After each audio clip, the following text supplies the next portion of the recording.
میرے معاشرے میں نا آج کل میں دیکھتا ہوں مایوسیاں بڑی پھیل گئی ہیں، لوگ بڑے بڑے پریشان ہیں، اور کچھ لوگ ایسے ہیں جن کے پاس سارا کچھ ہے پھر بھی پریشان ہیں۔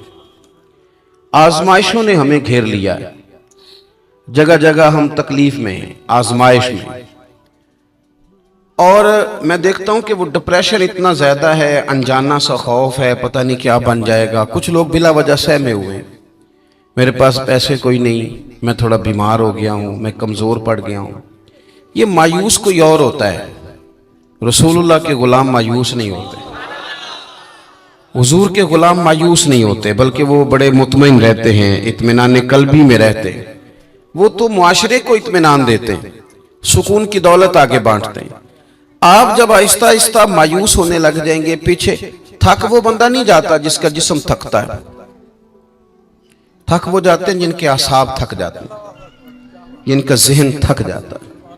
جو لوگ فکری طور پہ کمزور پڑ جاتے ہیں نا، میں بیمار ہوں تو شاید کبھی تندرست نہیں ہوں گا، میں کمزور ہوں، غریب ہوں تو پتہ نہیں کبھی امیر نہیں ہوگا، میں پتہ نہیں مطلب پیچھے میں نے رہنا ہے، یہ میرے ساتھ کبھی کوئی شاید وفا کرے گا ہی نہیں۔ ہم نہ ذہنی طور پہ تھک جاتے ہیں۔ رسول کریم علیہ السلام نے جو چیز ہمیں سب سے زیادہ دی ہے وہ امید کی دولت ہے، امید کی دولت۔ امید، کبھی امید نہ ٹوٹنے پائے ہماری۔ اچھا سوچیں، اچھا گمان کریں، آنے والے وقت کے بارے میں خیر کی امید رکھیں۔ حضور مبشر ہے، خوشخبری دیتے ہیں۔ ہمیں نبی پاک صلی اللہ علیہ وسلم نے اٹھ کر جینے کا طریقہ بتلایا، حضور نے ہمیں خوش رہنے کے سلیقے بتائے۔ حضرت سیدنا معاذ بن جبل رضی اللہ تعالیٰ عنہ فرماتے ہیں، جب پیارے حبیب علیہ السلام نے مجھے یمن کے لیے بھیجا نا گورنر بنا کے، تو کئی نصیحتیں حضور نے فرمائی تھیں۔ ایک نصیحت حضور نے یہ فرمائی تھی کہ معاذ، لوگوں کو نا نفرت نہ دلانا، انہیں خوشخبریاں دینا، انہیں خوشخبری۔ ہم نے ایک دوسرے کو مایوس کرتے ہیں، او جی چھاڑو تم کتے جا، سارا کھیڑ پیسے دی، تیرے کو پیسے کوئی نہیں، تیرا کچھ بھی نہیں بن سکتا۔ ہم ایک دوسرے کو کہہ رہے ہوتے ہیں وہ سارا پنڈ مار جائے، ماڑے دا بچہ چودھری نہیں ہو سکتا۔ بھئی یہ آپ کمزور باتیں خود بھی کرتے ہیں، لوگوں کا دل بھی آپ توڑتے ہیں۔ آپ لوگوں کو امید دلائیں، ان کو آگے بڑھنے کا شوق دیں۔ بہت گناہگار آدمی، بہت، میرا مالک جب چاہے، جس کو چاہے، جس وقت چاہے اور جس وقت وہ چاہے، کسی لتھڑے ہوئے کو اٹھائے، توبہ کی توفیق بھی دے اور اپنا قرب خاص بھی عطا فرمائے۔ حضرت ابو درداء رضی اللہ تعالیٰ عنہ فرماتے ہیں، میں حضور کی بارگاہ عالی مرتبت میں حاضر تھا، تو نبی پاک صلی اللہ علیہ وسلم نے ہمیں آیت پڑھ کے سنائی، وَلِمَنْ خَافَ مَقَامَ رَبِّهِ جَنَّتَانِ، جو اللہ کے سامنے کھڑے ہونے سے ڈرے گا، رب اسے 2 جنتیں عطا کرے گا۔ تو حضرت ابو درداء رضی اللہ تعالیٰ عنہ عرض کرتے ہیں، حضور وہ بندہ چور ہو، زانی ہو، اور اس نے بڑے بڑے گناہ کیے ہو معاذ اللہ، پھر بھی ڈر جائے تو اللہ 2 جنتیں دے گا؟ بہت بڑا مجرم ہے۔ یہ کچھ لوگ میری طرح کے ہوتے ہیں نا نیک، وہ کہتے ہیں جنت میں میں نے جانا ہے، کسی اور کو نہیں جانے دینا، وہ بھی طے کر لیتے ہیں، کہتے ہیں سوال ہی نہیں پیدا ہوتا، یہ تو میرا ذمہ ہے۔ آپ ایسے نہیں کریں، آپ اللہ کی رحمت کو اس طرح مقید نہیں کریں۔ اور ہمارے کئی دفعہ میں نے دیکھا ہے کہ یہ نیک لوگ کسی کے بارے میں بات کر رہے ہوتے ہیں تو وہ اصلاح کی نہیں، وہ یوں لگتا ہے کہ جیسے بڑا حقیر سمجھ کے کسی کو تبلیغ کی جا رہی۔ یہ انداز درست نہیں ہے۔ کیا پتہ کب اللہ تعالیٰ کسی کو کون سا درجہ عطا کر دے اور کہاں اس شخص کو لے جایا جائے۔ تو حضرت ابو درداء رضی اللہ تعالیٰ عنہ نے ہماری یہ مشکل حل کر دی۔ کہتے ہیں کہ میں نے عرض کی، حضور اگرچہ وہ چور ہو، زانی ہو، نالائق ہو، گناہگار ہو، پھر بھی ڈر جائے تو اللہ 2 جنتیں دے گا؟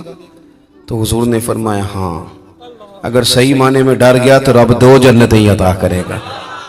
کہتے میں نے دوسری دفعہ عرض کی، حضور چور ہو، بڑا مجرم ہو، پھر بھی ڈر جائے تو 2 جنتیں؟ حضور نے فرمایا ڈر جائے صحیح، جنتیں 2 ہی ملیں گی۔ کہتے میں نے تیسری دفعہ کہا، حضور یعنی وہ جو مایوسی ہے گناہگار آدمی کو کہ میں شاید آگے جا ہی نہیں سکتا، شاید اب بات آگے بڑھ ہی نہیں سکتی۔ حضرت ابو درداء کہتے ہیں تیسری دفعہ عرض کی، حضور اگر بڑا ظالم ہو، ڈر جائے، پھر بھی 2 جنتیں؟ تو کہتے ہیں حضور نے فرمایا اگرچہ ابو درداء کی ناک خاک آلود بھی ہو جائے نا، یعنی تو زمین پہ بھی اپنی ناک رگڑے، تو پھر بھی جو بندہ صحیح معنوں میں ڈرے گا اسے مایوس نہیں ہونا چاہیے، رب اسے 2 جنتیں عطا کرے گا۔